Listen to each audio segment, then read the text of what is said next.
Hello guys. मैं हूँ अभिषेक राशिंकर और आप सभी का मेरा YouTube channel world of microbiology में स्वागत है। आज हम देखने वाले fluorescence spectroscopy. What is a fluorescence spectroscopy? Fluorescence spectroscopy is a type of electromagnetic spectroscopy that analyze fluorescence from a sample. ये क्या है? इलेक्ट्रोमैग्नेटिक स्पेक्ट्रोस्कोपी का एक टाइप है। क्या करता है? सैंपल फ्लूरोसेंस एनालाइज करता है from the sample. Instrumentation, component of instrument. First, light source monochromator. There are two type of monochromator: excitation monochromator and emission monochromator. Third is sample holder, detector and readout device. अब हम एक एक component के working देखते हैं। First है light source. Light source क्या होता है? जेनॉन आर्क का जेनॉन आर्क है, इसे लाइट सोर्स के रूप में यूज़ किया जाता है। ये इसे क्यों यूज़ किया जाता है? क्योंकि ये क्या करता है? कंटिन्यूसली स्पेक्ट्रम प्रोड्यूस करता है, इसलिए जेनॉन आर्क को लाइट सोर्स के रूप में यूज़ किया जाता है। नेक्स्ट देखेंगे मोनोक्रोमेटर। मोनोक्रोमेटर के two type: excitation monochromator and emission monochromator. ये एक्साइटेशन मोनोक्रोमेटर और इमिशन मोनोक्रोमेटर ये क्या करते हैं, ये देखते हैं अब हम। Excitation monochromator, it allow only the radiation which excite molecule atom. ये क्या करते हैं? रेडिएशन अलाउ करता है, ये excite with molecule atom. Next देखेंगे sample holder. कवेट made up of कॉर्च और ग्लास। तो सैंपल होल्डर की जो कवेट है वो किससे बनी होती है? ग्लास और कॉर्च की। इट कुड बी स्क्वायर और सिलेंड्रिकल इन शेप। जो कवेट का शेप होता है ये तो स्क्वायर होता है और या तो सिलेंडर। नेक्स्ट है emission monochromator. It pass radiation only emitted by the sample molecule to the detector. ये इमिटेड रेडिएशन जो होता है वो क्या करता है? डिटेक्टर को पास करता है। जो एक्साइटेशन मोनोक्रोमेटर और इमिशन मोनोक्रोमेटर, इन दोनों में क्या होता है? 90 डिग्री का एंगल होता है। क्यों होता है? To avoid interference from the transmitted excitation of light. Interference avoid करने के लिए दोनों के बीच में 90 डिग्री सेल्सियस का एंगल होता है। नेक्स्ट देखेंगे detector. It will convert light energy into electrical signal that are display or read out device. जो डिटेक्टर है उसके के लिए फोटो मल्टीप्लर ट्यूब यूज की जाती है एज अ डिटेक्टर। नेक्स्ट देखेंगे read out device. The output current from detector is feed into measuring device that indicate the extent of fluorescence. Next देखेंगे fluorescence quantum yield. The fluorescence quantum yield is defined as a ratio of number of photon emitted to the number of photon absorbed.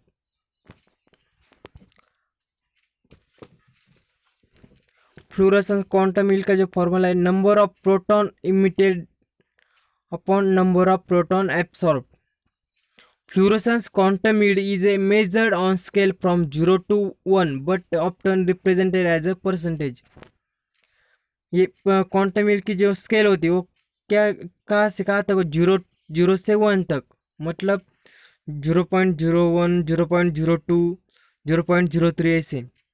और इसमें इसको क्या कहते हैं? बाद में percentage में कन्वर्ट करके रिप्रेजेंट किया जाता है।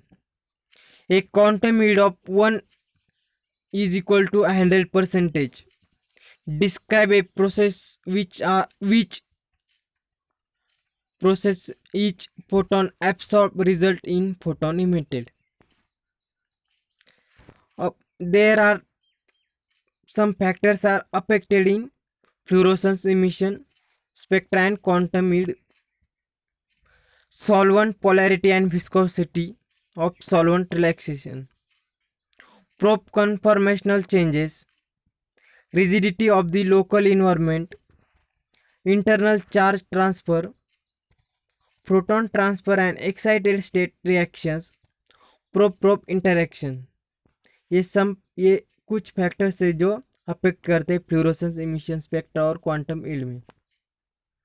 नेक्स्ट देखेंगे what is a quenching. Quenching क्या है? It is the decrease in fluorescence intensity due to specific effect of the constituent of the solution itself. ये क्या है? फ्लोरोसेंस की इंटेंसिटी डिक्रीज होती है इसमें स्पेसिफिक इफेक्ट में। causes of quenchings, it may due to various factors like concentration, pH, presence of specific chemical substance, temperature and viscosity। types of quenching: concentration quenching, chemical quenching types, dynamic quenching and static quenching। First देखेंगे concentration quenching। It is caused by excessive absorption of either primary or fluorescent radiation by the solution। या इसे का इस this is also called as inner filter effect. इससे क्या कहते हैं? Inner filter effect. If there is absorption of fluorescent radiation by substance in the solution itself is called as self quenching. क्या होता है? जो फ्लोरोसेंट रेडिएशन है क्या कहते हैं? एब्सॉर्ब होते हैं by the substance in solution, इसे कहते हैं सेल्फ क्वांचिंग। नेक्स्ट है chemical क्वांचिंग। The quenching which occurs as a result of change in the chemical nature of fluorescent substance is called chemical quenching। जो केमिकल के नेचर में कुछ चेंज होता है उसे कहते हैं chemical quenching. It can be due to first change in pH, presence of oxygen, presence of halide or electron withdrawing group and presence of heavy metallics। Next is static quenching. It occurs due to the complex formation between the conch and fluorescent molecule at ground state. It occurs due to strong coupling light energy transfer from quenching strong coupling।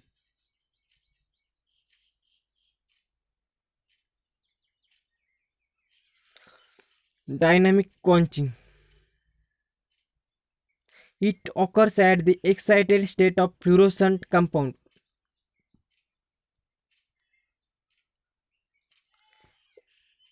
Light energy transfer from fluorescent quenching weak coupling। Next है flow cytometry। Flow cytometry क्या है?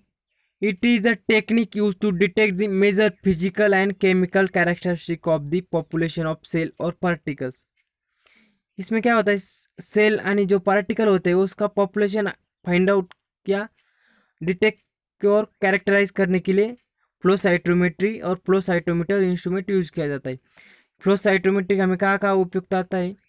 Cell counting में, cell strong, determination of cell characterisation and function, detecting of micro organism, biomarker detection, protein engineering detection and diagnosis of health disorders such as blood cancer। अब हम process देखते हैं इस flow cytometry के। In this process a sample containing cell or particle is suspended in fluid and injected into the flow cytometer instrument. हमें क्या करना है? सैंपल कंटेनिंग सेल और पार्टिकल जो क्या है एक हमें suspended in fluid and inject into this flow cytometer instrument में इंजेक्ट करने। The sample is focus to ideal flow one cell at a time through a laser beam. Sample is focus to ideally flow one cell at a time through laser beam. Laser beam के focus में हमें sample लाना है। Where the light scattered is characterise the cell and their component. जब light scattered होंगे वो क्या करेंगी? सेल पर जाएगी तो हमें सेल दिखाई देते, मतलब हम क्या करें? Characterise to cell and their component हमें फाइंड आउट होंगी। Cells are often labelled with fluorescent marker so light is absorbed and then emitted in band of wavelength. हम स्पेसिफिक मार्कर यूज किए जाते हैं as fluorescent. 10,000 of cell can be quickly examined and the data gathered are processed by a computer. 10,000 cell quickly examine कर सकते हैं by the use of computers. FACS मतलब fluorescence activated cell sorting. It is also called as fluorescence agitated cell sorting. It is a specialized type of flow cytometry that use fluorescent marker to target and isolate cell groups. This cell sorting technique is commonly used in hematopoiesis, oncology and stem cell biology research. Cell sorting technique का use किया जाता है hematopoiesis में, oncology में and stem cell biology research में। The basic principle of flow cytometry. Principle क्या है flow cytometry? The passage of cell in a single file in front of a laser so that can be detected, counted and sorted. Cell components are fluorescently labeled and then excited by the laser to emit light at varying wavelength. अगर आप सभी को मेरा ये video पसंद आया हो तो प्लीज़ लाइक कीजिए, शेयर कीजिए और सब्सक्राइब कीजिए। Thank you.